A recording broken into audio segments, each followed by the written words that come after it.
সন্দেশখালীতে এই মুহূর্তে সিবিআই এর টিম, আপনারা জানেন গত শুক্রবার বিস্ফোরক এবং প্রচুর পরিমাণে অস্ত্রশস্ত্র উদ্ধার করে সিবিআই।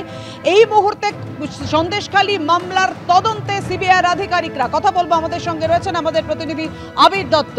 আবির,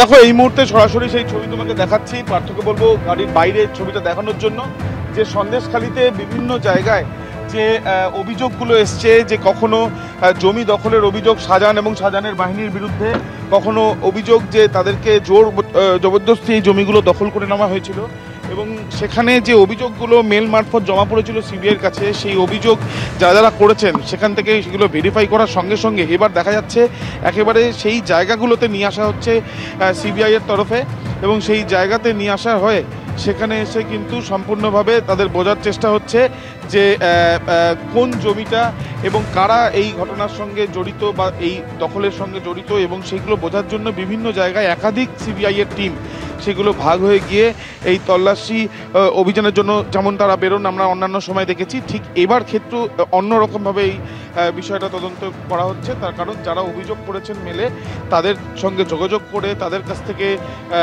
উপযুক্ত নথি খতিয়ে দেখার পরে যে জমির কথা তারা বলছেন সেই জমির সামনে গিয়ে কিন্তু তারা দেখা হচ্ছে। এবং আপনি কি সঙ্গে এলেন?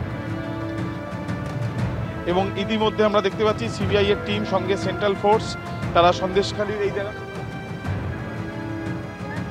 বয়ারমারি অঞ্চল, সেই বয়ারবাড়ি অঞ্চলে সেখানে তারা সেই জমি কি অবস্থায় রয়েছে, দখল হওয়ার পর থেকে তার মালিকানা এখন কারা নিজেদের দাবি করছে, এই সমস্ত বিষয় খতিয়ে দেখার জন্য কিন্তু সরজমিনে খতিয়ে দেখতে তারা এসছেন।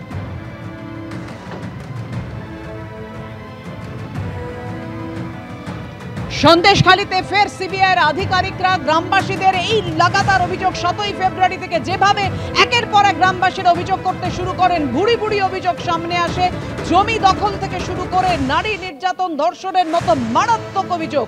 হাইকোর্টের নির্দেশে সন্দেশখালীর সব মামলার তদন্ত করবে সিবিআই। সেই তদন্ত মতোই সিবিআই এর আধিকারিকরা বারবার এই আমরা দেখতে পাচ্ছি গত কয়েকদিন ধরে সন্দেশখালীতে পৌঁছে যাচ্ছেন, মানুষজনদের অভিযোগের কথা শুনছেন এবং গত শুক্রবার বিপুল পরিমাণে অস্ত্র এবং বিস্ফোরক উদ্ধার করে সিবিআই। আজকে গ্রামবাসীদের অভিযোগের কথা শুনতে একেবারে তাদের নিয়ে সরেজমিনে গোটা ঘটনা তদন্ত করে দেখছেন সিবিআই আধিকারিকরা।